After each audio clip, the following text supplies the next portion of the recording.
Post-apocalyptic. Here's a rule, or this used to be a rule, and everybody that's seen this before knows. I had this thing.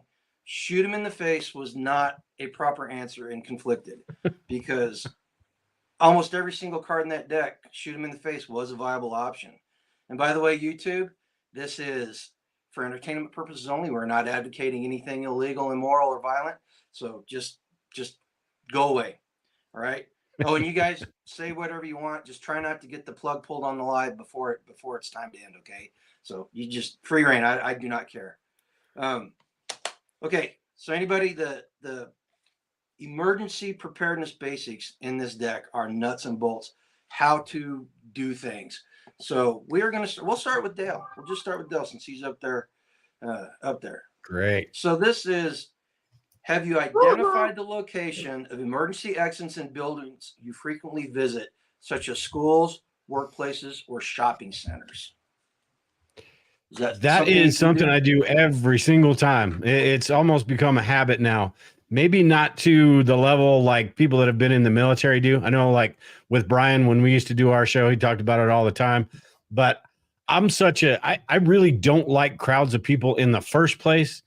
The exit is the first thing on my list that I'm looking for. Is how am I going to get out of here when these people start acting like fools? And what am I going to do? So, yeah, and maybe it's my prepper brain or whatever, but it's always something I'm looking at observing how people are reacting and figuring out what I'm going to do if this or that or something else happens. Yep. I pretty much know the answer for the other two guys too, but you got anything to add to that, Local Prepper? I didn't even catch most of the question, but let's see. Yeah, I mean, just nod your head and say yes. No, there's a camera over here, and I shoot him in the face. Somebody was looking inside my window. Anyway, yeah, live. Ka-cha! No, but yeah, no, that's all correct. That's all correct. There's no right or wrong answer to it. You sit with your back to the door. You know where the exits are. You pay attention to the people that are coming in and out of the kitchen. Things like that.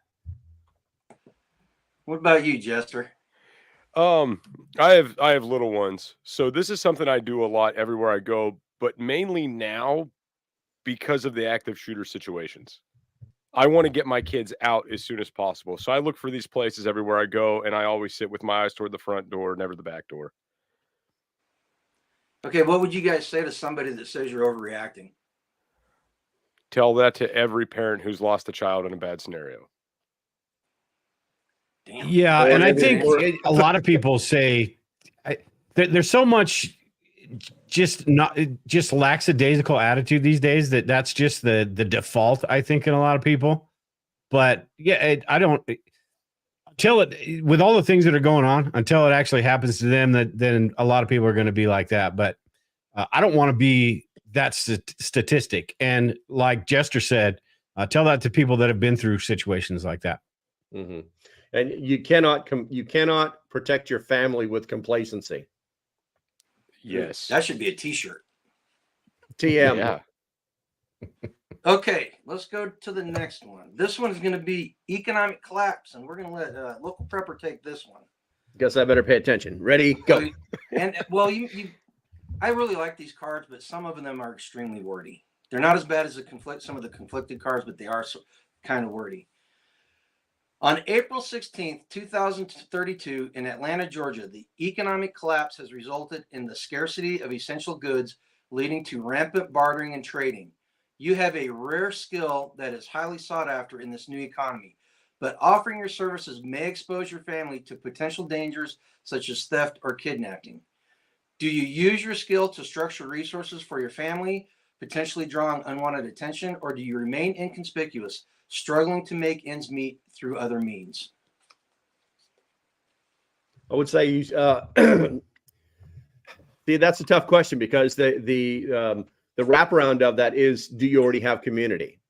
Because if you don't have community, then the answer is to stay as inconspicuous as possible until your skill becomes so needed that they can't afford to not have you. They can't afford to make you bad. They can't afford to take your stuff. But if you have community, then none of that matters.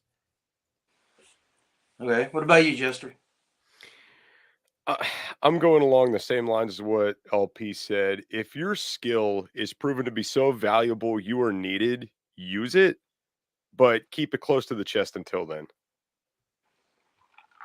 What about you, Yeah, Dale? and I think there, all of these, a lot of these questions, and even back to the conflicted deck as well. There's so many different variables, and I think LP alluded to that as well. Is that it depends on how much you prepared beforehand, before this happened, what sort of community you have set up, how well you are doing at that point. If you don't need to, then I probably wouldn't whatsoever. But if you didn't do things right, there could be a situation where you just have to. If you run out of food or you run out of water or supplies or things like that, you may have to. It'd be a valuable asset. Or on the other side of that, maybe there is some sort of community set up where you are comfortable doing that, and it is something that will help the community as well as yourself. So, it's a lot of variables, but it would completely depend on how safe it would be for me, anyway. Yep. And it seems to me like every conversation about preparedness comes back around to community at some point. Yeah. And Corn Pop said, use your skills to become a warlord. Why not?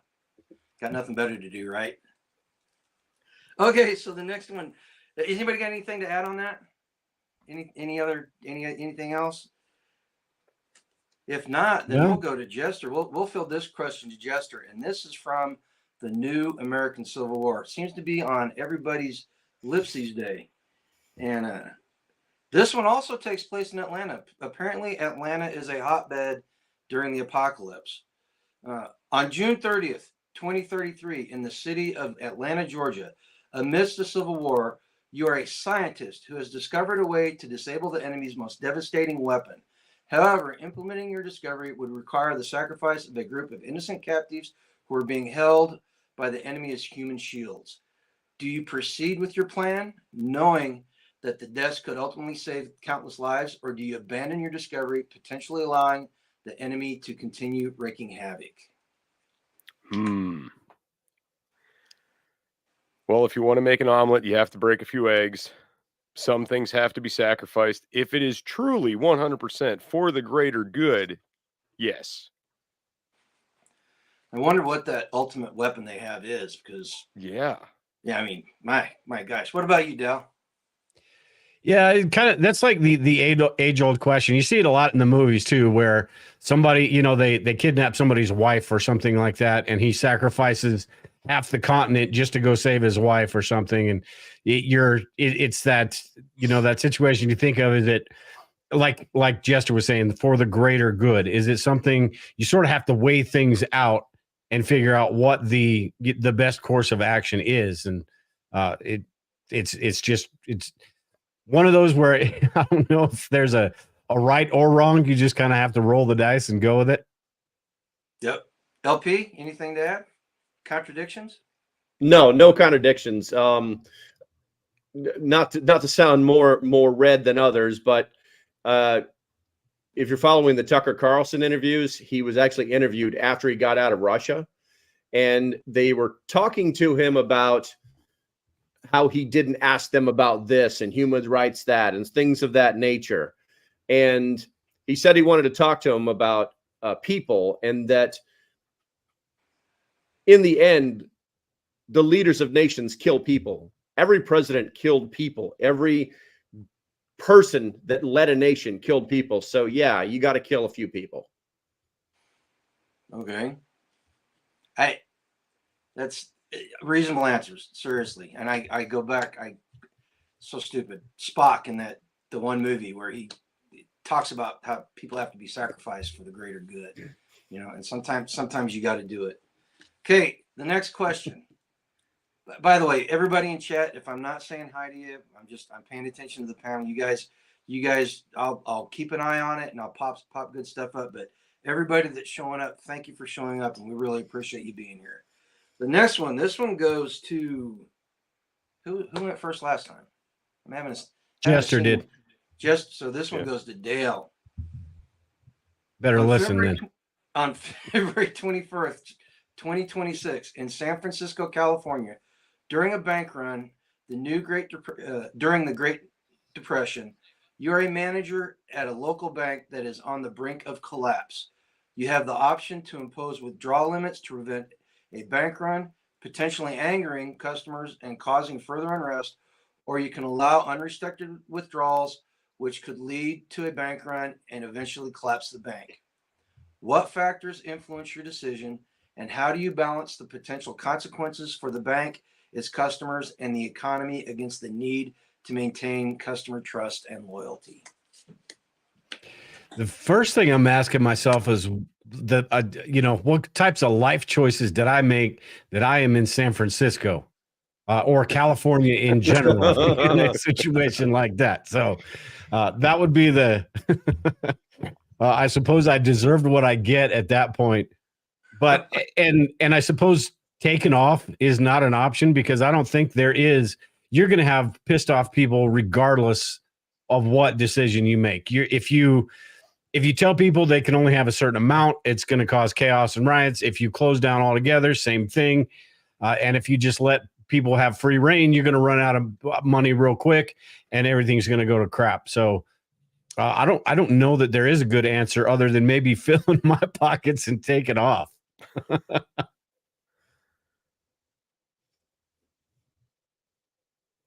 Oh, I think you're muted.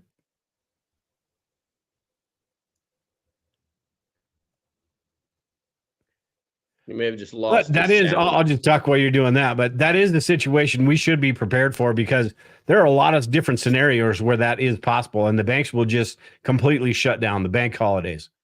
We need to have everything we can. Can you guys hear me now? Yep. Yeah. Yes. Okay. There was a complaint about the mic volume, so I had to fiddle with it. So I turned it off. Yeah, Jammer WV says Del Newsom running California. Yeah. What about you, LP? What do you think about that? Yeah, I mean, that's a catch-22 situation. You're screwed if you do, and you're screwed if you don't, no matter how you do it. I mean, and like Dale was saying, maybe I just rob this bank and walk away, but bank runs, there's a real possibility of bank runs happening. We saw that in Greece when they decided to mess with their economy the very first time. There's been bank runs in China. I mean, they happen. I guess if I had to decide, I would probably limit withdrawals to $500 per person until the bank ran out of money, and then I would instantly order more money. Banks are only required to keep a certain percentage of their actual balance sheet inside of the bank every day. So they literally have to order money every day. Is this a situation that's restricted to San Francisco, or are we talking wider? Well, it says the new Great Depression, so I'm assuming that we're seeing it all across the country. So this is probably no help coming from any outside sources. And even if they do send you money, it's probably not worth anything. Weimar Republic. What about you, Jester? Would you worry about the customers, or would you worry about the bank? So I'll tell you what, during that lovely spring season of 2020, I knew friends who tried to pull out money, and they were limited to, I want to say, $1,500 a day. So they went back daily and got their money. There wasn't any widespread chaos that took effect with that. This was down in Florida. So I'm going to go with what LP said, limited amounts daily until you run out. But I'd order well before I ran out if possible. Okay. On to the next question. This one is pandemic.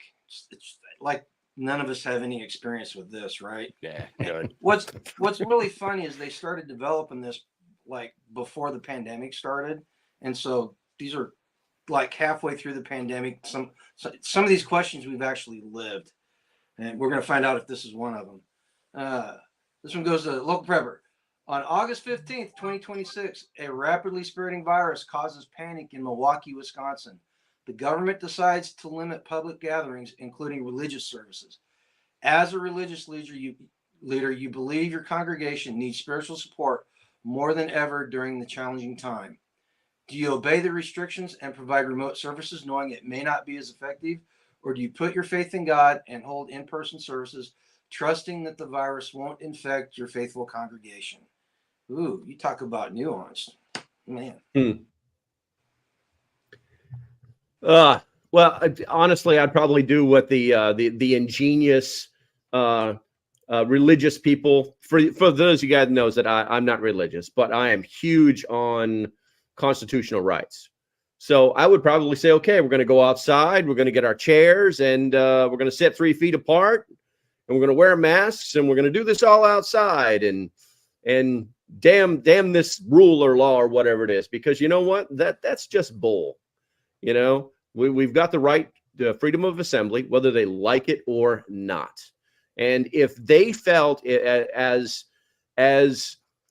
members of this church, if they felt that they wanted to be there, then they're going to be there. It's that easy. They're going to come if they want to come, and they're not going to come if they don't want to come. But the service should still be available to them. And screw Zoom. It doesn't work. Especially for big groups like that. JD Dutra, thank you very much. We really appreciate it. Jester, what about you? Would you follow the edicts of the government, or would you provide services to your flock? I think what I would do is similar to what Local Prepper said, but I'd put it on the spin of, if you feel you're healthy enough to risk it, come on, show up. We're not getting shut down again. Oh, okay. I'm sorry. I've got my producer in my she's telling me how to run the show. Apparently I'm not running it properly. So I said thank you very much, guys. The donations are appreciated, but they're not necessary. Any donations we get will go to supporting the channel and making things better for you guys. Dale, what about you? Are you a good shepherd, or are you a state agent? This is an interesting one because you sort of got hindsight, because we've been through it. We saw the shenanigans that they pulled. I wonder how my answer would differ if we didn't go through what we've been through a couple of years ago. But I'm on the side of freedoms and being able. The lockdowns were an absolute joke, and I think it's more the individual, what they want to do, what they feel comfortable doing, and not the people on high telling you can do this, you can't do this, and all of that. So it would definitely be it's something that wasn't mandatory, or something that, religion can get pretty they could be pretty big sticklers about how you do things and what you're supposed to do. But it would be the situation where I said, hey, I'm going to do this. You guys are welcome to come. We're gonna do this the safest way possible for everyone, but we're not going to close things down, because that is the edict from the people on high. But it would be something that if you feel comfortable doing it, you do it, but not something that you have to do. Okay, I'm gonna throw. I don't usually do this with the cards, but I'm gonna throw a wrinkle at you guys and see what you think about this. Hindsight. COVID, 2.7% death rate among people that were infected, some no worse than a heavy flu season. They're talking about a new strain of COVID. They're testing in the lab for gain of function that has almost 100% mortality rate in the test mice, the rats and stuff that they're using. Knowing that that's out there and knowing that something like that in the future, knowing what you went through in COVID, if something like that happens again, does that change the way you approach that problem, knowing that it actually may be something more deadly this time?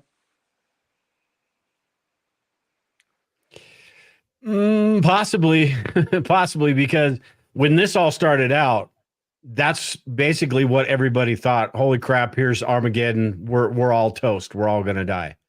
So it probably would. I would, just like in the beginning of the pandemic, it was sort of a wait and see how this goes. And it didn't unfold the way a lot of people were thinking it would. So I think, yeah, if it were something that was more deadly, you would have to take it more serious, just on a personal level. I'm not going to put myself in that situation. So What about the other two? You guys got anything to say about that? I agree with Dale. If I see people dropping like flies, I'm going to be, worried about myself, worried about family. I'm not going to put myself or anybody I care about in harm's way.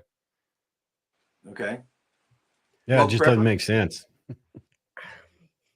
Don't believe the hype. Don't believe the hype. They all said Okay. we were going to die. They all said the people that weren't vaxxed are they're going to die. Well, I died, but I got better. Yeah, exactly. I had it twice. It sucked. I did. I didn't have any of the magical serum or anything like that. In the end, they called it the flu. Next Yep. question. Absolutely. And this one's for you. This is World War III. In the throes of World War III in 2048, you are the leader of the newly formed country called Republic of Texas, which is now situated between two major warring powers. Both sides pressure you to join their cause, offering various incentives and threatening severe consequences if you refuse. Taking either side will likely result in your country becoming a battleground, putting your people's lives and your nation's sovereignty at risk. How would you navigate this complex situation, and what steps would you take to protect your people and maintain your country's neutrality? It's kind of a weird question. Yeah. I'm gonna go out on a limb and say the person who wrote that question has never shot anybody in the face before. Probably not. So here's the thing. The question doesn't actually work because you can't maintain your neutrality. You have to choose. The question starts off, pick one side or the other. And what are the ramifications and how are you going to protect your people? And then it says neutrality. There's no way to maintain neutrality. Because, I mean, unless the question said, hey, you've got a 10-to-1 advantage over these other two countries. And then in that case, you can maintain your neutrality. Right. But you can't. So I mean, you unfortunately, you're kind of stuck, and hopefully you can get the best of both worlds. But you're going to have to pick the country that you're going to have to pick the winner.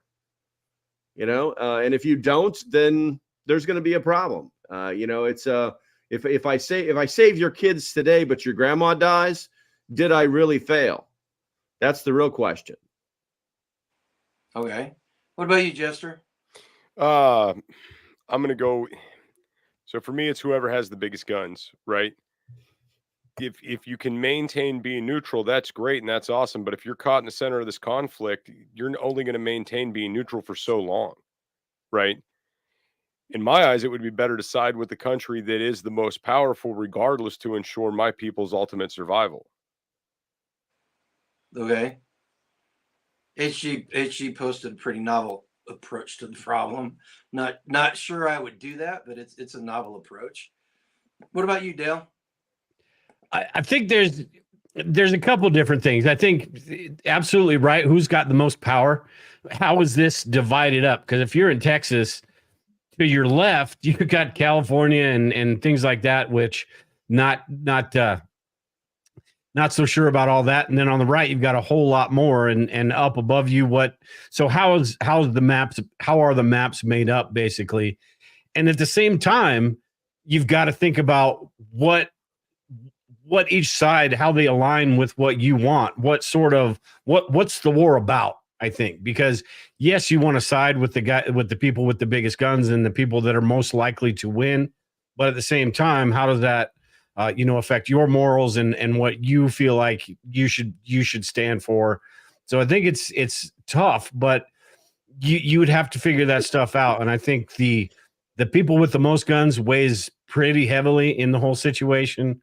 But at the same time, how can are you enough to affect the other side to the point where they do have enough force to kind of take that on?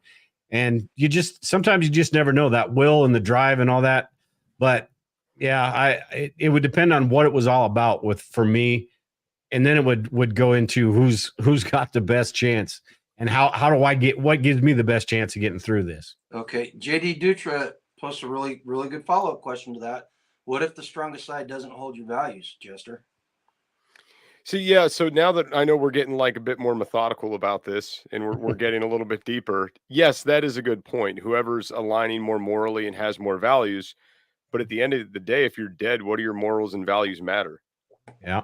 Right. So maybe we keep the country, maybe we keep this little territory neutral for as long as we possibly can, till there's people knocking down our front doors telling us you're going to conform or else. Then we slowly conform. We allow the bigger side to take over, and then we just kind of wander away back to our morals and values. Now, see, now we're playing politician games where it's the cat and mouse crap and the lion and the, hey, I'm going to be on your side until I'm not. And then, but you kind of have to do that. You kind of, for your own survival, you kind of have to play those games. So local prepper nailed this card when he said there is no answer to the way the card's written, because you have to pick a side, and some of these cards are written that way, and they provoke these longer conversations and go off on different tangents, and other ones are just, answer the card, and there's like really no gray area to them, and so it's one thing I like about this deck is they managed to throw those in there and make it so it's a little what's the word I'm looking for? Diverse. No right answer. Yeah, no right answer. Exactly. But lots of good stuff in the commentary, in the comments. A lot of people are saying play both sides about that. Okay. Yeah. The next one, this one is for Jester, and this is natural and man-made disasters.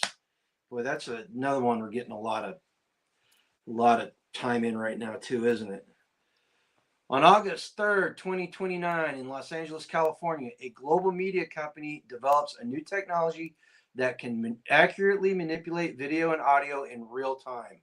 As a content creator, you have the exclusive access to the technology before it goes public. You can choose to use it to create influential content for the greater good, or exploit it for personal gain by creating scandalous fake news. What would you do anything with this technology to benefit yourself or any other cause or not? If so, what would you create? Oh man, the possibilities with this are endless. I don't think I would use it for personal gain. I definitely don't think that I would. But in the moment, being able to create something, God, is there any way I can create some kind of awesome video with this thing that's going to make people get off the couch and do some exercises? Because I think that's what's really needed in this country at the moment. That's not what was on the card. I know it wasn't what was on the card.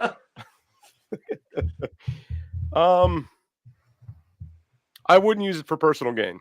I could say that much. As far as, influencing anything out there, maybe getting people to not be so influenced by the media. Okay. Maybe, because I see a lot of that What about right you, now.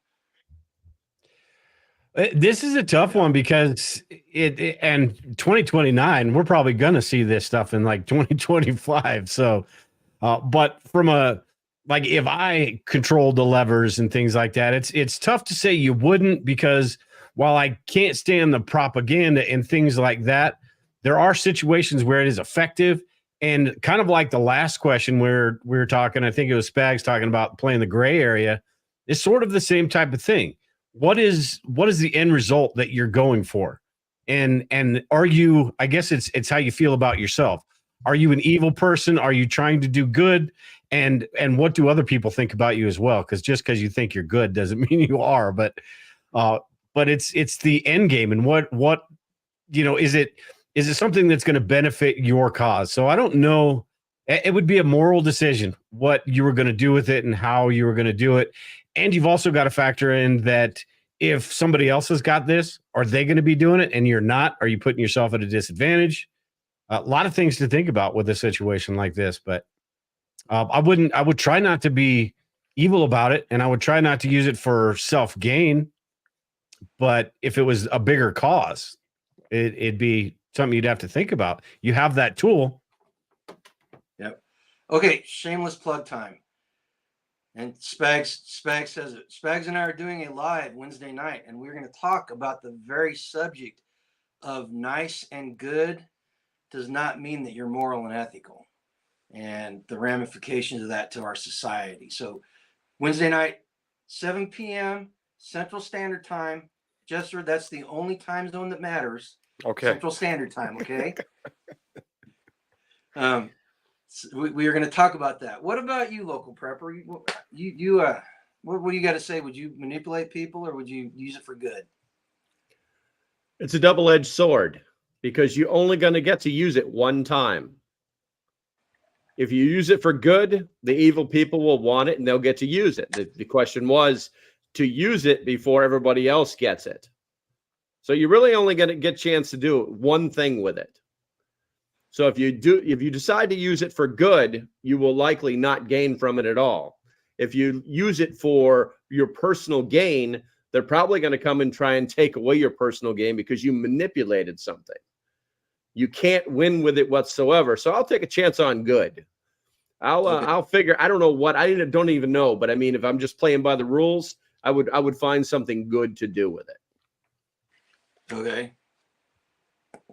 And Spags is chiming in again. I'd use it to make a purple smoke grenade that would only get deployed to master retreat. Okay. I think he's talking code there. They already make purple smoke grenades. You know that. Come on. Next one. This is for Jester, right? I think Jester was next. I think it was Dale was next. Or is it Dale next? Sure. You guys are throwing me off my game, man. Usually I can keep track of whose turn it is, but you guys spin a little wheel and just pick whoever the hell you want, because I don't remember who it was either. Drink coffee. Drink coffee. There you go. So this one is government. Oh, the government. The government. On June 15th, 2027, in the desolate landscape of Milwaukee, Wisconsin, the government has created an advanced surveillance system to monitor all forms of communication, both online and offline. Your spouse, a human rights activist, has been communicating with other activists to organize a peaceful protest against the government's oppressive policies. Do you continue to support your spouse's efforts, knowing that the risk of detection is high, or do you convince them to abandon their protest, ensure your family's safety at the expense of your spouse's ideals? Would Lisa be allowed to go face the government, or would you be there as her white knight? This is assuming if I told her no, she'd actually listen to me in the first place. But yeah, this must have been written probably before January 6th and all that, because we see how that all goes, and they do have quite a bit of that technology right now, and it's by, what'd you say, 2029? It's or 2027, somewhere in there. It's going to be far worse than we can even imagine, I think, anyway. But it would depend, I suppose, on how much I supported that cause, because there are things that she does and things that I do that maybe either one of us are not super into, but we support each other. That is something that I would have to have massive buy-in to put the family in jeopardy with something like that. And luckily she's smart enough to know the same damn thing. But if you feel adamantly enough about something, say the Second Amendment or something like that, then I think that's a big problem these days with people, is there's not enough people standing up. And they sort of did that with the whole Capitol thing, is they scare people into not standing up and not saying anything. So I think you kind of have to, and you got to hope that you've got to cross your fingers and hope that more people follow suit, and it becomes something that it doesn't matter how much surveillance and how much crap they have. Okay. But most of the time that's a failed plan, but you got to cross your fingers anyway if you believe in it enough. LP, you know a little bit about the surveillance state technology. What do you say about this? Let's see. I've had 2 wives. Does anybody know a good divorce attorney? Yeah, I hate, even Yoda says divorce the spouse. That's a smart lady there. It's a tough card, because I mean, when you married this person, you kind of had an idea of what their value system was and whether you wanted to be involved with them. You know, the whole implication of the card is that you don't know this person somehow, and now they're this activist person who is dragging your entire family and other people's lives into a situation that it's going to put everybody in danger. You know, we still have over 100 people that are locked up inside of a jail in Washington, D.C. because they had their phones on while they were within some kind of box around the Capitol. You know, so it's very possible that this lady is going to be out doing her thing. And hey, call me if you need bail. You know, I love you, but you can't drag my kids into this. Okay. You know, so brush your hair, brush your teeth, and wipe your butt, because you may not be able to do that for a while if the government decides to come get you. Because I'm telling you, if they decide to come get you, they're going to come get you. It is that easy. Mm-hmm. What about you, Jester? Starting to see why you've been divorced twice. So Priorities. if we're already under the surveillance state, they know that the masses are organizing anyway, and they know that they're going to go out there to protest and demonstrate. I think if your spouse is in your home planning this protest, you and your family are at risk anyway. If she wants to go, let her go. But I don't think I'd let the kids go. No. I don't think I'd do that. I think I'd get a babysitter that I trust and maybe go with her to ensure her safety and prevent her from doing something dumb. Because if they're surveilling the way they are, they already know who's going to be there. They already know I'm going with her, right? Mm-hmm. So that's kind of where I don't think I'd stop her. The thing about this question, the determining factor is we've seen what they're willing to do. Mm-hmm. It's knowing what they could do and see what they're willing to do are two totally separate things. And we know what they're willing to do, people that are stepping out of line now, you know. So, and that's a tough question. I don't know what I would do. You know, I'm not sure. I don't know that it'd ever get to that point, because with the surveillance and everything, they're probably going to want to squash something like this before it even gets started. So, yeah. Okay. So well, she might already be locked up. So you're safe, local prepper. We have run through one card from each one of the scenarios. Nobody has guessed one of the magic words here tonight so far. So here's what I'm gonna do. You didn't say anything about the magic words like you What are normally the do. magic words? I'm not telling them. They have to. No. You didn't What is introduce, it? I don't know introduce what it anything, is. so nobody knew. Yeah, I told everybody in chat whenever they. Oh, okay. Whenever they say the magic word or they type the magic word, they get. Oh, not you guys. I'm sorry. No, you're right. The magic words are for people in the chat. Okay. I was going to type the magic words and see if I got a deck of cards. So I can't read that. It wasn't for you. You can't win. So what I'm going to do. So the two producers, the two guys that are behind Conflicted and WROL cards, one of them is a major prepper YouTube person. The first person that can tell me who that person is gets a free deck of cards. And I know the answer to this question too. This is bonk. It's unfair. It is unfair. Now they're just typing random words in. Nice. I had JD on my podcast, probably 8 years ago when he first came out with Conflicted. Uh-huh. But I don't think that's the name you're looking for, right? Nope, that's not the name I'm looking for. Okay. And Check the chat. Let's see who can. Oh, we got one. Nope, you picked the wrong one. No, I know, but JD was given a hint. I got you. But where'd it go? There it is. Nope. He's so close. You're gonna be technical. Oh yeah. Yoda says you got to do the whole thing. You got to do it perfectly. They got. Oh, and they even got his real name too. Yeah. That's what I'm saying. They get a deck of cards. Congratulations. Look at KY Goatman won cards last time, and he got a deck, so he's gonna stay quiet. All right, congratulations, Life with Mike and Jen. You guys get a free deck of cards. There's still 2 more cards out. They are both apocalyptic and prepper related. So hopefully something will come up that will cause somebody to type them in. But, oh my gosh. Northern Spags. Democrat. Or Northern Democrat 2. Always causing trouble, man. Always. I think Spags is 2 glasses into the Jameson. Okay. Next card, we're gonna switch directions. So this one's gonna go back to Jester. We're gonna switch back to Jester on this one. And this one is another religion card. Ooh. On March 23rd, 2025, in the desolate remains of St. Louis, Missouri. Yeah, you don't have to wait that long, people. A religious extremist group is attempting to fulfill an end of days prophecy by igniting a war between different faiths. They have orchestrated a series of false flag attacks to escalate tensions and incite violence.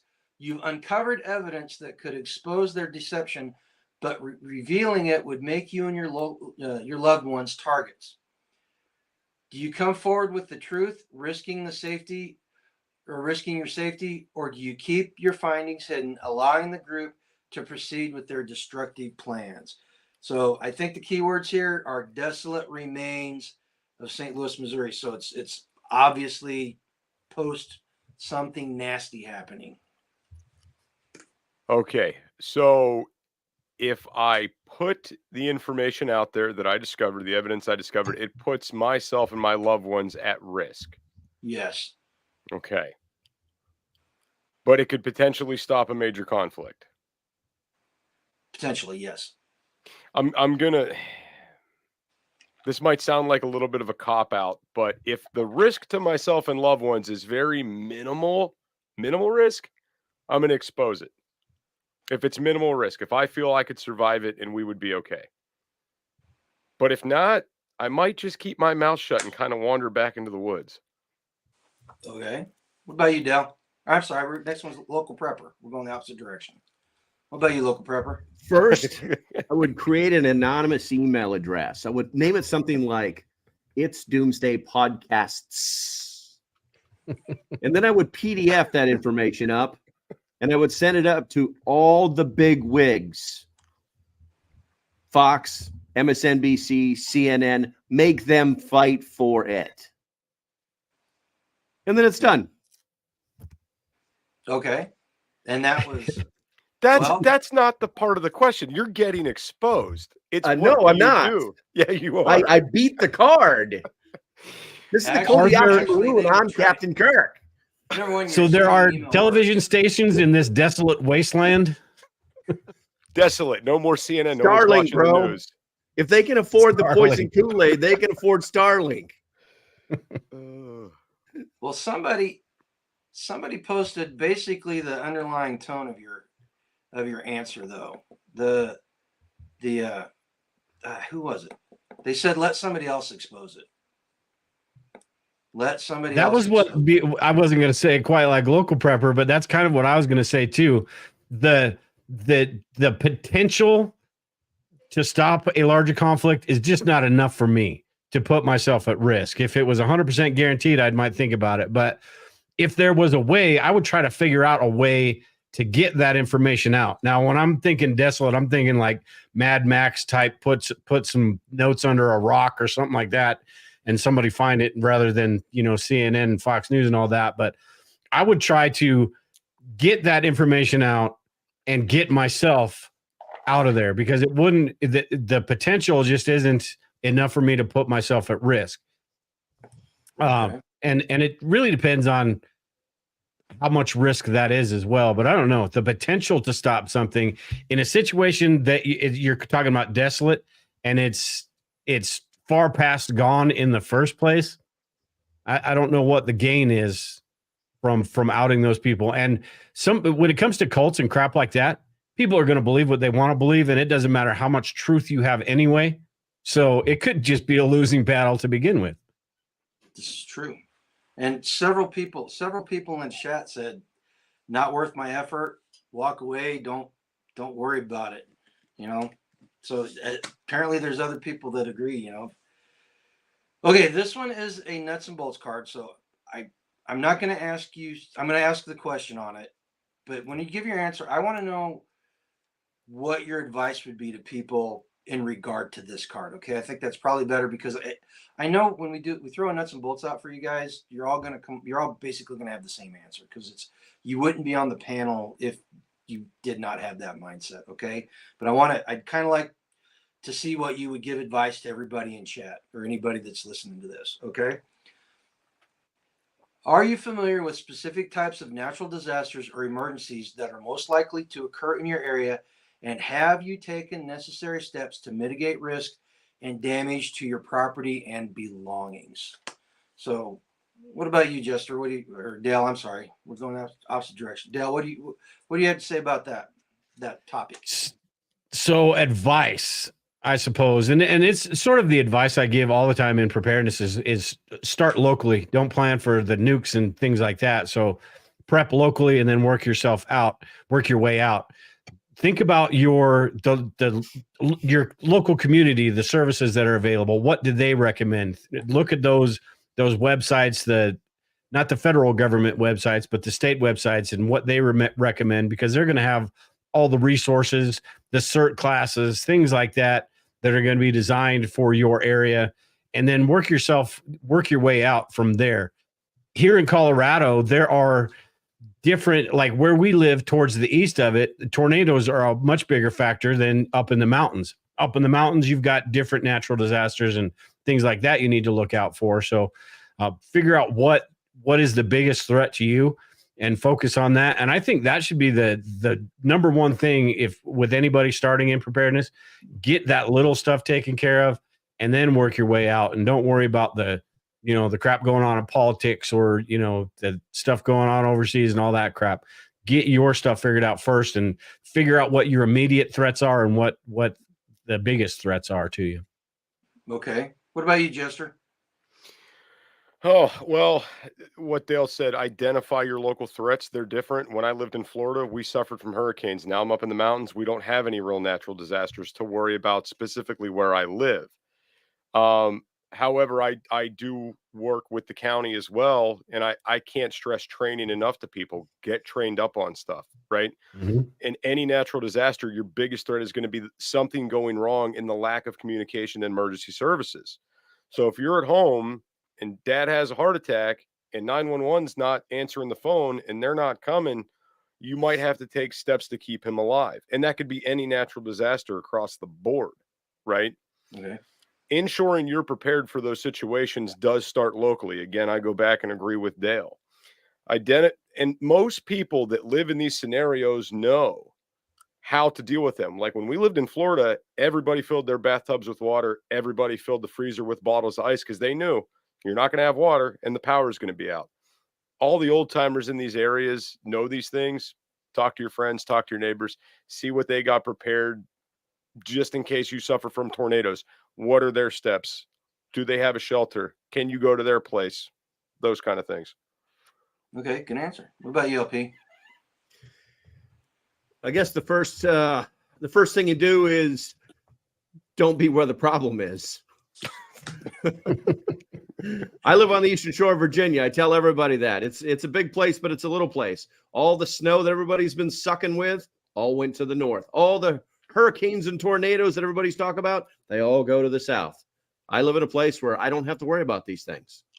But in my threat analysis, one of the big problems that we have here is that we have a growing number of criminal entities that have decided to move into the place and sell lots and lots and lots of drugs. And drugs bring guns and bad money and bad people and druggies that like to break into houses. So those are the kind of things that we have to prepare for around here. Although most of these rural little towns on the Eastern Shore don't really have a problem. They're like any other place. They have a bad spots. They have good spots, things like that.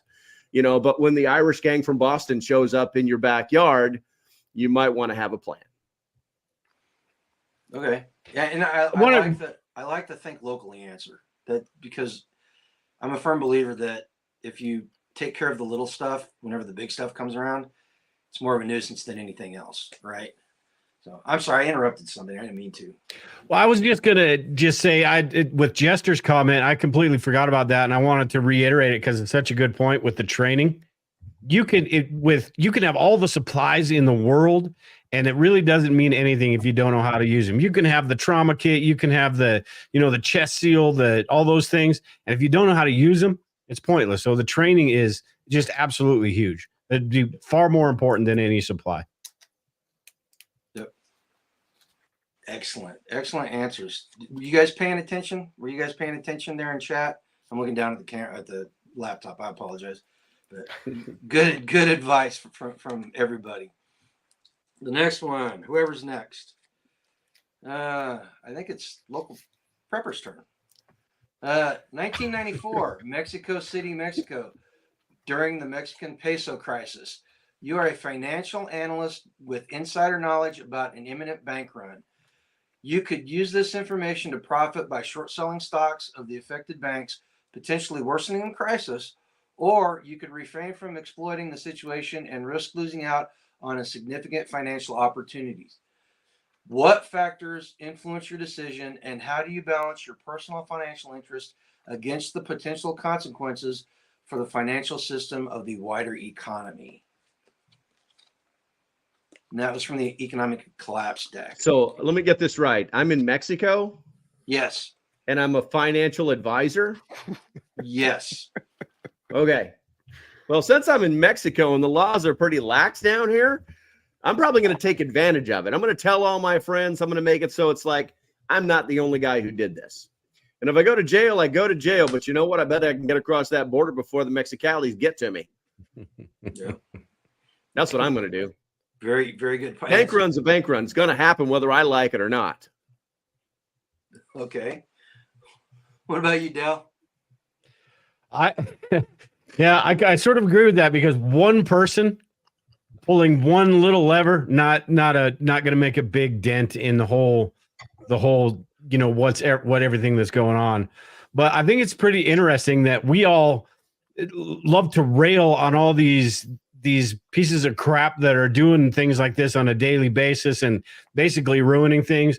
But when you think about it and you put yourself in that position, it's it's not so cut and dry, because to short sale and profit for yourself, and you're thinking about, you're looking at something that has the potential to just go haywire anyway. So if you don't, are you cheating yourself? I mean, there's just so many different. I think I'd have to go with watch out for myself first. If I know that if I'm that straw that broke the camel's back, maybe not. But if I know that there are so many other things going on that this one thing isn't going to be the cause or the solution, I'm watching out for myself. And you're down in Mexico. That's probably a lot easier to get away with stuff like this than it is up here. A lot more options, I suppose, down there. Okay. What about you, Jester? I honestly think Those damn ethics. right. Yeah. So that's what I was going to say. I think I'm way too honest to screw people over. So I think I would have to keep my moral compass straight and not do anything devious. I honestly don't. I think I'd feel too guilty after the fact, and I'd hate myself for it. I think I'd have to stay morally straight. Karma. So this brings up something really interesting about these cards. Number one, like Local Prepper said, you need to answer the card as it's written. The first time around, we can always add stuff after that, but do the card the way it's written. This is for everybody that's never played this before. The second thing is, and Dell kind of hit on this too, you're in Mexico, and the culture in Mexico is completely different.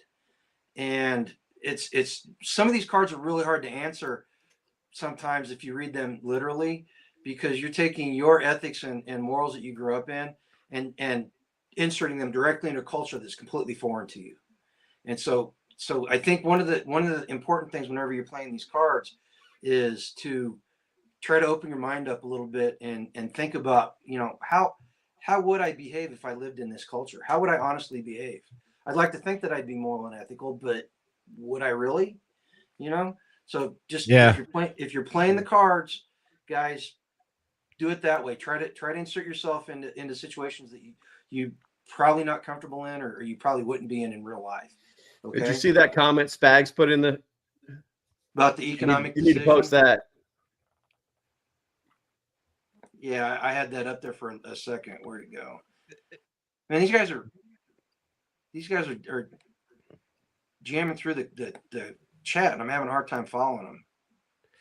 That's from that perspective, it's pretty interesting because like what Jester was talking about with the morals and all that, and you know, karma coming to bite you in the ass. If you're down in Mexico, the odds of you getting shot or killed for doing something like I was talking about is far greater than up here where there are more laws or perceived laws anyway. But down there, sometimes they just, you just disappear down there into a million pieces. Yep, absolutely. Yoda, do me a favor. Did we get a second winner? I saw your post, or I saw your chat comment that there was a second winner. Was that something else, or did somebody actually win the thing? Because I missed it. And if they did, who was it? Okay, next question. This one goes to Dale. Again, the topic du jour that everybody's talking about, the new American Civil War. In the midst of the new American Civil War on February 16th, 2026, you're a soldier stationed near Richmond, Virginia. Your unit is tasked with capturing an enemy stronghold. However, you discover that the stronghold is being used as a shelter for civilians who are caught in the crossfire. Would you follow orders and capture the stronghold, potentially harming innocents, or disobey orders and try to protect the civilians, risk being jailed by the army, or worse? What would be your main goal after this decision? So would you try to protect the civilians, and what would your goal be after making the decision? I think that attacking the stronghold it really depends on the situation, but it may actually help them. It may almost be like freeing them and getting them out of the way. It depends on, who's the good guy and who's the bad guy in this situation. And I would assume that they are the bad guy, since they are the one that basically have these people that are caught in the crossfire. So you'd want to sort of liberate them and get them out of the way. And, there's going to be casualties regardless. You're talking about a Civil War situation, and to think that there's not going to be is just not realistic. So it's sort of along the same lines as the first question we had, where it's like, do you sacrifice the one for the many, and I think it's that same type of situation where, yeah, there may be a couple lost, but how many people are going to be able to get out of the crosshairs because of the action that you took? So I think it would be something I'd have to do. Again, there's other underlying factors that I'd have to consider, but yeah, I think I'd want to go in there and, one, take that over, and two, maybe help some of those people out if I could. Okay. What about you, Jester? Dale said you're going to have casualties with war. The Civil War situation is unpredictable, depending on what people are fighting over, depending on how ruthless people are being. Freeing them means, and not putting them in harm's way, means you go to prison, right? You're being arrested by the army, essentially. Or worse. Or worse. And doing your job and taking the bunker, these people, some bad things are going to happen to these people, and we know that. I think I'd follow the orders, take the bunker. You're going to have casualties regardless. Hopefully they're minimal. Hopefully you can help these people after the fact. Hopefully. Okay. What about you, LP? He's scratching. Orders is orders. That's what he's going to say. There's a lot of variables that are missing from this question, man. All right, Dungeon Master. These civilians, whose side are they on? It's a civil war.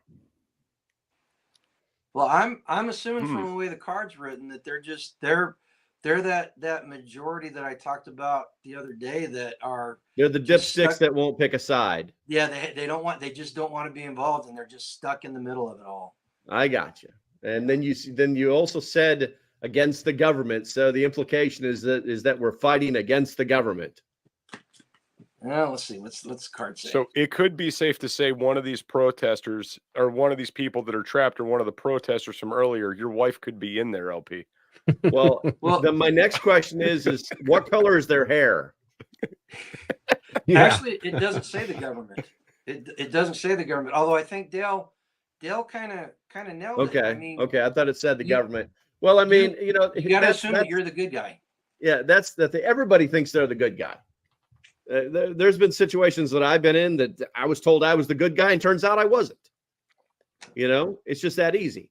So, I mean, I think the word that they should be looking for is non-combatants. I'm not trying to change the card. What I'm saying is that unarmed people are non-combatants until they become combatants. Do your best, but you know what? There's a huge difference between, if we're talking Civil War, I probably don't have access to GPS guided bombs and making things disappear like that. Like we're watching, everybody's referencing Gaza, but that's not a civil war. That's a superpower destroying, just stomping on an ant. That's what's really happening over there. In a civil war, there's no tell. I can't say it wouldn't be like that. All I would say is that I can never envision a time where, there's a civil war in the United States where it's going to be, rogue F-15 pilots dropping bombs on U.S. government facilities. And, there's just too much technology to stop all that. So I guess the real answer is that if it was our job to go do it and there was a real mission behind it, because in civil wars, people are fighting for intangibles. They're not fighting for land or water or logistics. They're fighting for intangibles. And so if I'm on that side, then I guess we're going to go do it, but there's going to be a real mission there. And if not, I feel sorry for the person who told us to do it. And that, folks, is how you give a nuanced answer to one of these questions. It's a good answer. I like it. Yes, it was a good answer. Very good answer. Okay, the next one. This one goes to who's next? Who's next? Raise your hand. That guy. Jester is. Jester's. No, not me. Local Prepper's next. Oh, Local Prepper. Oh, you're pointing up. I thought you were saying you were number one, Jester. Everything's backwards. It is. It is. Okay, this is another bank run. Did you do a bank run question last time? Yeah. We're gonna skip that. We're gonna go to World War III. We'll get that. We'll pass that next one on to Dale. This is World War III question. During World War III in 2036, you are a high-ranking military officer who has been captured by the enemy forces in New Orleans, Louisiana. Your captors offer a deal. Provide them with sensitive information about your country's military plans, and they will release you and a group of fellow prisoners unharmed. If you refuse, you and the other prisoners will face torture and possibly execution. How would you handle this situation? And would you be willing to betray your country to save the lives of fellow prisoners? Wow. I'm glad I asked you that question first. POW code. No. Yep. No. What would be it's that easy. You okay. Regardless of what side you're on, you know what I'm saying? I mean, the jarheads in the room have the this is who we are, this is how we were trained, this is what we do. Yep. No, I've been through the SEER course, and no, they don't really beat up on you or anything. Well, depends on the level, but anyway, I mean, people get scared and they do things and they say things and they'll get anything to get out of pain or being tortured or anything like that. So it's very difficult to say no, but you don't know what side you're on. I'm a high-ranking officer. If I'm with the U.S. government, well, that's where I am. Maybe I'm a high-ranking Confederate general in the field, but I mean, you give them information, and then once they get the information, they're done with you. You're no longer an asset. Your life depends on you keeping your mouth shut so that you maintain your worth. So the answer is no. Okay. Dale? Yeah, same thing. Shoot me in the face. Shoot 'em in the face. or please I don't do, think because anybody's if ever not, actually the said that on alternative the is show. getting tortured and getting, waterboarded or whatever they're going to do, pulling your fingernails out and things like that to get you to talk. But yeah, I don't think there is. They would have to do a lot to get me to say anything, because there's no good outcome. And one, you're betraying your country, and two, what's the point? Like, you're gonna give them the information, and then you're gonna go out to have dinner together and things like that. No, there's no winning that situation, other than prolonging the inevitable. What about you, Jester? You're dead either way. As Local Prepper would said, once they get the information out of you, you're no longer needed. So they're going to get rid of you. At the same time, if you do give up the information and they do let you go, then that's treason, which is still punishable by death. So either way, it's a bad deal. I would hope to die quickly and retain the information as long as I possibly could. Okay, excellent. Okay, I'm going to use the power of being the host here. Hippocrates Gardens just won the second deck of cards. That the answer was actually OPSEC, which was a great tie-in to this question. I knew that. Are you gonna take that one? I'm gonna take it. Okay. He gets it. It was close. I mean, I was really wanting to pull out my hair. Nobody's paying attention. This is what, You're not my supervisor. go. She thinks she runs things. Congratulations, HG. Send us your contact info, and we will make sure that a deck gets out to you. We got one deck left that we're going to give away, and we'll see if somebody gets it. If not, we'll have to give them a hint. They're kind of chat. They're getting tired. They've been typing and talking amongst themselves, so they're getting tired and they're not really paying attention. How many Okay. are in there? At one point, we got 47 now. At one point, it was close to 60. Nice. Close to 60. So this next one is for Dale, and this is another bank run card. Don't screw it up. On May 3rd. Take the money and run. Take the money. Dale's default. That's his shoot him in the face answer for every bank run card. On May 3rd, 2030, in Detroit, Michigan, a bank run during the Great Depression has led to a drastic increase in the number of homeless individuals in your community. Your church plans to offer sanctuary to those in need, but the decision has divided the congregation.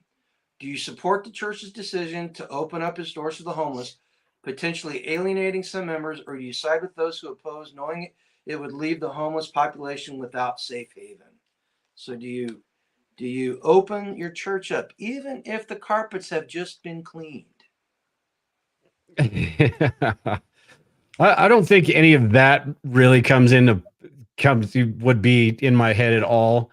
I think just me, the way I am personally, I'd want to help people out if it didn't put me at risk, if it didn't, wasn't a detriment to my situation. But then you've got the other side of that, where you can't help everybody, and what happens when you do help some and the other people you're not going to be able to help. But just like when people talk about in an SHTF situation, you're going to turn everybody away. Somebody comes knocking on your door, you're just going to turn everybody away.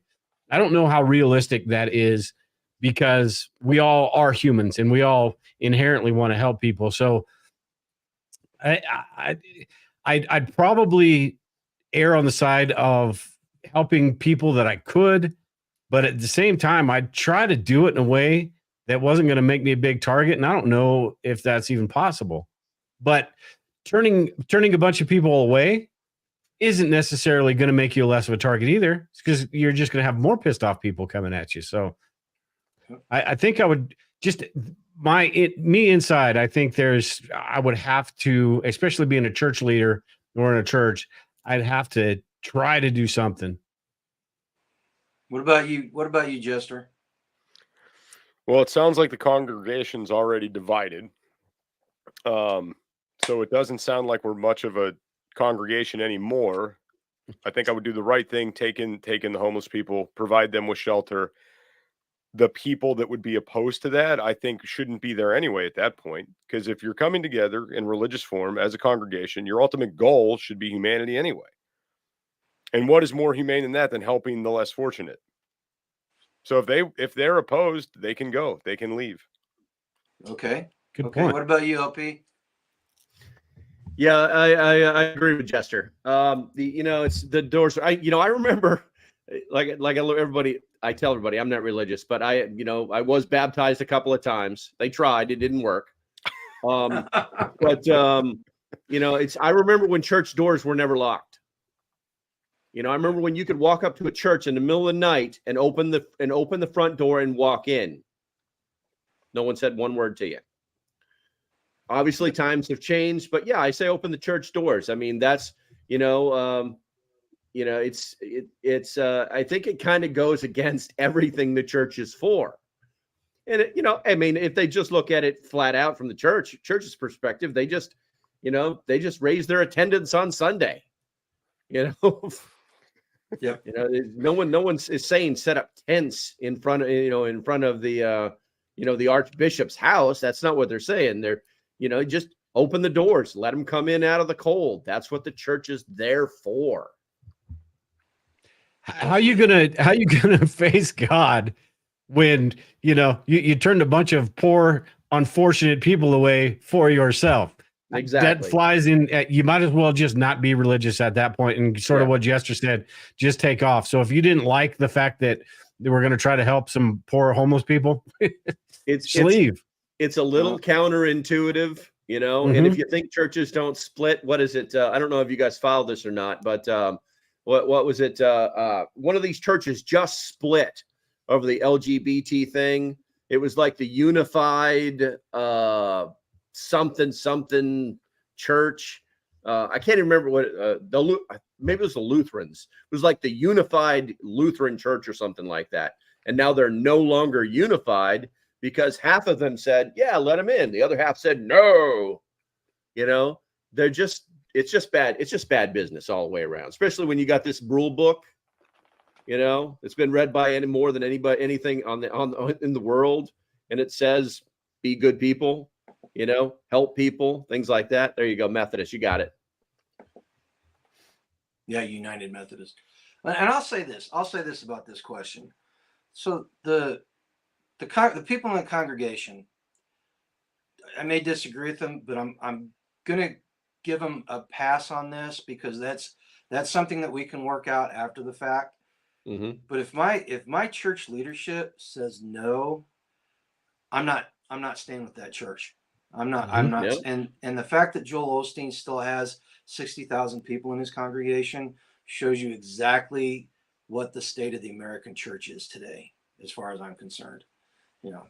So that's just my take on it. Okay, the next one, pandemic. This one goes to who did we just do? We did. It's local preppers. I did. No, it's Jester's turn. We're an hour and 15 minutes into this. I need my beauty sleep at some point. Yeah. Okay, this one is from the pandemic again. On March 1, 2029, in the city of Boston, Massachusetts, a mysterious, highly contagious disease is spreading rapidly. You discover that your closest friend has been infected and is unknowingly spreading the disease to others. Reporting them to the authorities would likely result in their isolation and probable death, but doing nothing means more people will be infected. Do you betray your friend to save others, or do you remain silent, causing more infections and death? Report. And I was kind of in a situation where this makes sense. So whenever spring of 2020 hit, we didn't know what this was. So we took this extremely seriously. I have a group of people that I do things with. We took this very, very seriously. And my best friend on the planet, who I had all the trust in the world, violated the rules that we set forth and decided to be selfish and do stupid things when we didn't know what this was. If he's infected and this is that bad of a virus and I report him and he gets put in isolation and dies, he could die outside of isolation and take other people with him.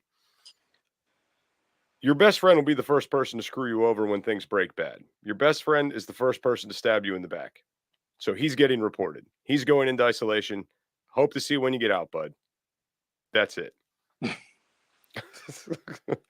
I like that. What about you, LP? What's the ratio? What's the death ratio?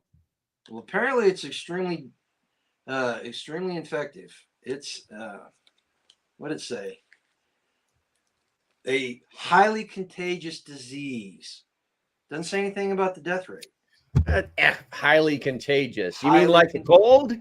Sons of bitches. Highly contagious, like a rhino virus. LP's a little jaded from the pandemic. I mean, is it what was it? Gonorrhea, herpa, AIDS, or something like that? It's like it's gonna quadruple punch you, and I don't know. I guess shoot him in the face. Damn. Problem solved. Okay. What about Stupid you, Dale? cards. I think I'm telling him, you go do the right thing, or you're going to force my hand and I'm going to have to, because, and hopefully that person understands. If it were me in a situation like that, knowing that, I was going to get locked up or, probably possibly most likely killed, I'm still doing it because I'm not going to walk around, killing a bunch of other people. So I'm still going to do it. If it's a situation where I'm 100% sure that I'm infected, and again, going through the pandemic and seeing some of the things that they did without a care in the world, it makes me sort of think twice about that. What are you throwing that person into? But at the same time, if you don't, how many people around you are going to start dropping like flies? And that could include yourself as well. So, I think I'd give them the option to, hey, go do the right thing, or I'm going to do the right thing for you. Okay. Well, and I think so. We were in the same situation as Jester, as far as our group took it really seriously, and realistically, early 2020, they were throwing numbers out there where you could extrapolate a 10% death rate, which is higher than the Black Death. Well, no, not the Black Death, Spanish flu. The Spanish flu, higher than that. So we were taking it very seriously. So at that point, I'm telling them, go do the right thing. But it very quickly became obvious that it was not as deadly as what they said it was. And once it got to the point, between my knowledge from working at the hospital and everything, I got to the point where I didn't care, and the big question at that point comes, what happens the next time something rolls around and it is bad? Have we created an entire population that are complacent and will not care because the boy that cried wolf, and end up having a higher death rate than normal or not? And I can't help but think that may have been part of the plan, was to desensitize people. That's just, where's Spags with his tinfoil hat, man? I have a Oh my whole God. conspiracy for that, but we don't have that kind of time. All right, so I'm going to just read it. Spags posted, if herpes can't get people to wear condoms, why should I stock up on toilet paper for a respiratory virus? There's I thought about it that way. I loved it. Here's the thing. You're right. We could play the what if game all day long. There's all sorts of jokes about what if. But here's the news, guys. 2036, here's the news. Hey, there's a new disease. Something is going on. Oh, never mind. That's just my computer being stupid. Here's the news.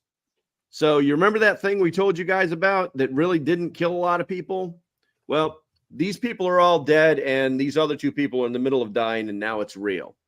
There's the news. If they just do that, people will be like, where's my mask? Even though I know it doesn't work. Where's my mask? Where's this? Where's that? They'll take it seriously. Nobody takes it seriously anymore not because of the boy who cried wolf one too many times. Nobody takes it seriously anymore because people don't trust it's that easy. Yep. They don't trust the news. And if something does come along that justifies the response, they're not going to get it. It's going to be bad. I told everybody that whenever I quit wearing I never did wear a mask, but I refused to. And everybody said, well, what if it's serious? I said, the day you see me come in and this is shaved off is the day you need to start taking things seriously, because that's the only time I'm wearing a mask is when this is off, because it's the only way the dang thing will seal. Yes, ma'am. Third deck Skeins. Skeins girl won the third deck. She got the answer. They were just throwing words out there. I had to give hints. Nobody's smart out there. Ouch. I don't know if the chat heard that. Yoda said you guys aren't very smart. Who said that? Yoda, not you guys, the chat. Said the chat's getting kind of dense. Slackers. Slack, Did absolutely. you hear what he just called you guys? You guys are slackers. Dense slackers. That's not a way to talk about your chat members. This isn't my channel. Ha-ha! Throw that hand grenade. There's 9 people in my channel. Ha-ha! Wait, hey, chat. If you like Without Rule of Law, you can get it if you go in the description of the live. We've got our promo link to the company. You can get it, and you get it. You use our code and do all that stuff. Also, if you want to do this on a more frequent basis, go to the Midwest Preparedness Festival Discord, and there is one of the channels on there is the WRO channel, and Spags Unfiltered posts a card about every other day on there, and it sparks discussion, and there's some really good discussion that goes on in this live. Local Prepper's on there, and he's answering the questions. I'm on there, and I'm talking about it. So if you want to see more of it and be more involved with it, go to the Discord. All right. Next one, you guys. We're at an hour and 23 minutes. You want to go through 3 or 4 more cards and call it a night? I know it's getting kind of late for you guys on the East Coast. No. We had time for a nap. Time for a nap. Okay.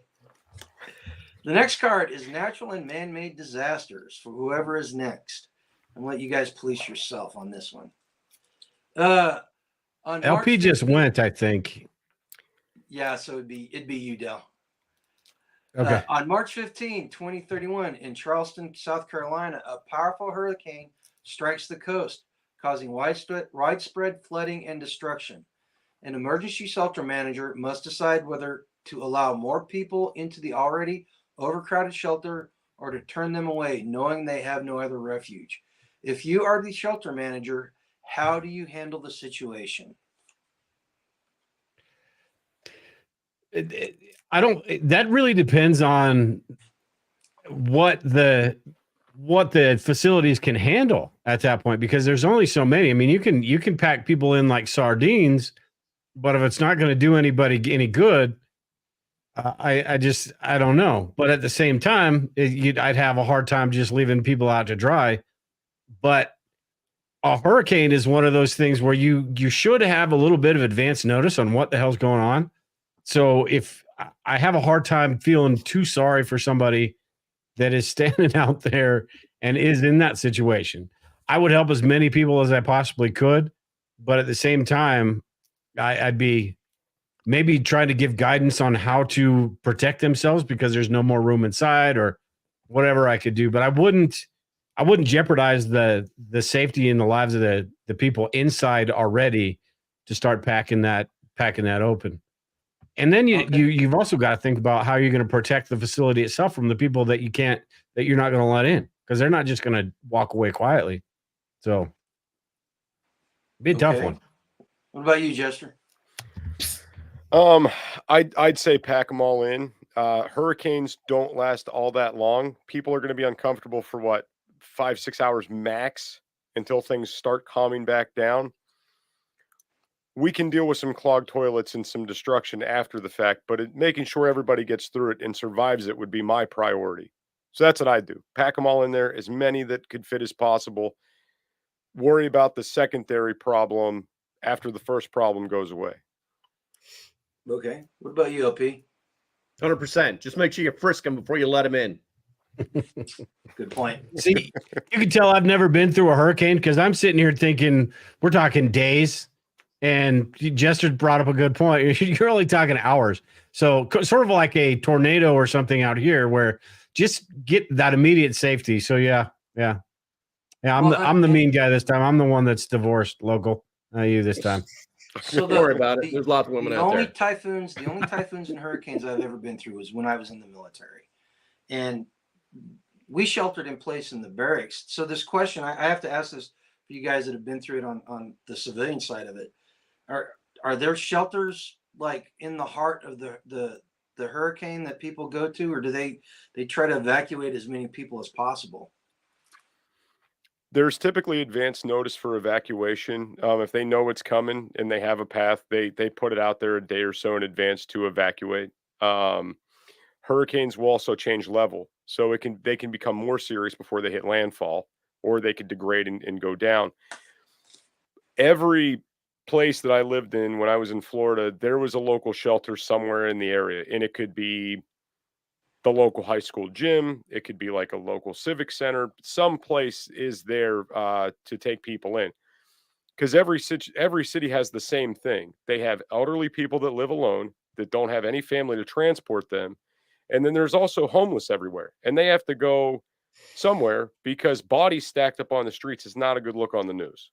So most cities and governments and municipalities have plans in place for this. Okay. All right. That makes sense. Like I said, I've only been through, I did it on an aircraft carrier, and I went through big hurricane in North Carolina and a big typhoon in Japan, like two big typhoons in Japan.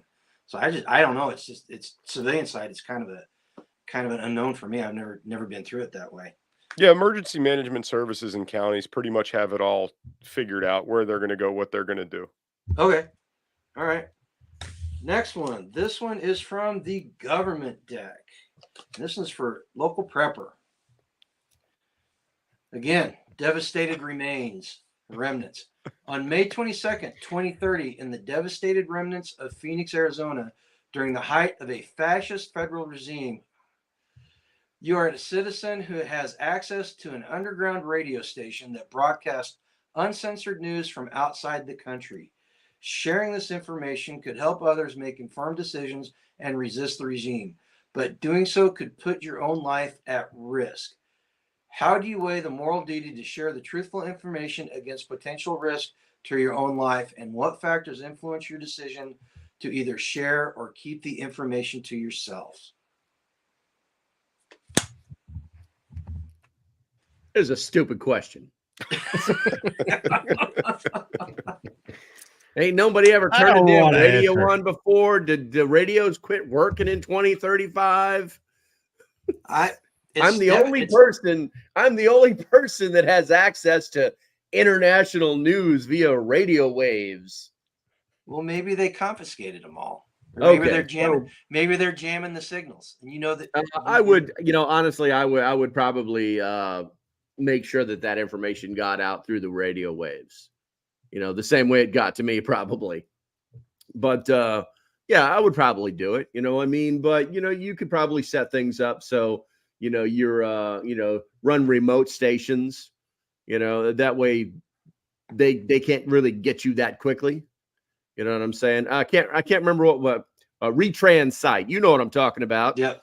Yeah, just run yourself a retrans site, and then when that goes down, pick up another retrans site. And with today's technology, I mean, they'd literally have to come out there with some pretty serious sniffing technology to find the originating stations. So yeah, I'd probably do it. Okay, Dale. Yeah, I think you'd have to do it. I think that it would really depend on how critical that information is and how helpful it would be to your cause, whatever that is in this situation. Sort of ambiguous with what caused the complete devastation. But I think anything that, if you are up against the regime and you're trying to make advances, I think that information, and you said it was truthful information. Yep. So I'm assuming it's not just propaganda and BS, but any information that could sort of open people's eyes and get people on your side. I think you have to. Somebody's going to have to do it. And if you're the only one with a radio station, the ability to broadcast, that means it's you. So I think you'd have to. What about you, Jester? Well, from the beginning portion of the question, it sounds like you're already at risk. So what's a little more risk? I'd want to get the information out there. That's what I would Okay. want to do, because you could wake up tomorrow and still be in the same risk in that scenario, whether you did or you didn't. So let's do it. Let's get it out there. So Gregory Kissel makes a good point here. Share with others French resistance style, and the underlying thing behind that was the Germans went in and they seized radios, and it was like a capital offense to have a radio and to be listening to these other stations. So I could see a situation where people are afraid to use them in this scenario. They're afraid to turn on radios and having to sneak them and do all that stuff. So in modern America, yeah, it may be a little far fetched, but I could see it happening. Yeah, absolutely. And if you guys missed it, LP just held up his cell phone. All right, guys, listen, we've been at this for an hour and a half. This is about where I like to call it quits, because we're gonna do some cleanup at the end of this. First, I want to ask you guys in turn. Dale, what you got going on? What do you want to share with people about what's going on with your media sites and everything? Lately, I've been doing a lot. I've sort of put Survivalist Prepper, the website, on the back burner. I'm still doing the podcast. Well, basically doing like live streams and things like that and turning them into a podcast. But I'm doing a lot of work over at the Bug Out Location. I've got a YouTube channel, the Bug Out Location. I've got my website, the membership website, thebugoutlocation.net. And I'm trying to focus. I'm one person, so I'm trying to narrow my focus and not spread myself too thin. So I've been doing quite a bit over there and trying to build all of that up. So, but I haven't forgotten about Survivalist Prepper. It's sort of just on the back burner a little bit. But yeah, the bugoutlocation.net. Yeah, you got to keep Survivalist Prepper going for all those old school people. Yeah. I can't let that go. From back in the day. Yeah. Okay, I'm going to let Local Prepper or Jester, either one of you guys can answer this question, because I'm going to ask you the same question. And I know you guys got something going on that's actually pretty cool and pretty neat for the people on the East Coast. What you got going on, Jester? Oh, we have the prep stock.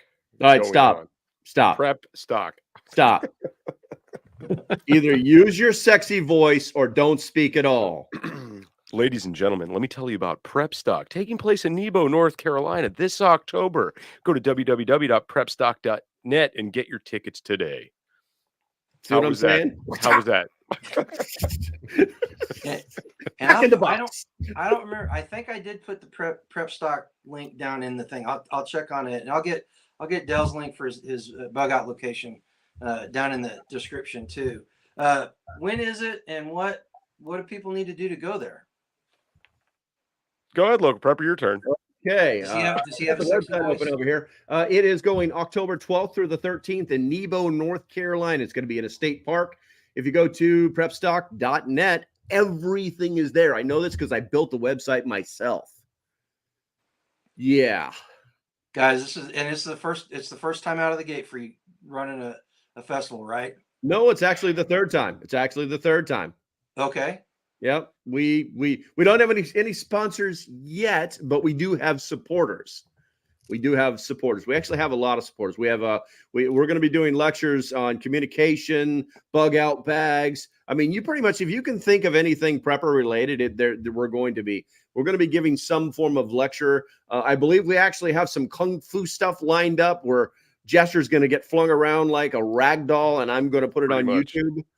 We're going to have some fun out there. And here's the thing. Nobody's ever heard of it before. When I call and talk to people, it's like, what are you talking about? But I don't feel as bad, because when I say something like, well, have you ever heard of Prepper Camp before? And they go, what's that? So I don't feel bad at all. Oh yeah. I don't feel bad at all. And here's the thing, guys, the tickets are actually so much cheaper than Prepper Camp tickets. I'm just going to leave that there. I'm going to set that to the side. But what I will tell you is that all the advanced tickets have already paid for this completely. So it's going to happen. It's not like, and for all you dipsticks out there, and I'm calling you dipsticks, okay? There's the camera. For all you dipsticks out there are like, we may not even have a world to go to prep stock. I'm not spending come on, man. I mean, really? Stop saying stupid things. See you there. You'll waste more money in a week getting your coffee at I know, Quick Trip or right? Casey's. I know. You know? We're even trying to make free coffee. We don't know if that's going to work, but there's stuff. This is Just a tell about very some of the stuff that's lined up. listen. This is a very little expense to gain a massive amount of information in a very short period of time. And you get to do it at a state park where there's other things to do. Take your family on vacation, go camping, come to Prep Stock, learn about beekeeping, learn about self-defense. I'm going to be doing some gun demonstrations. We've got ham radio stuff going on, ammo reloading, pressure canning, all these little things that people are scouring the internet to want to do. You can watch YouTube videos about this, or you can be there in person and touch and feel what we're talking about.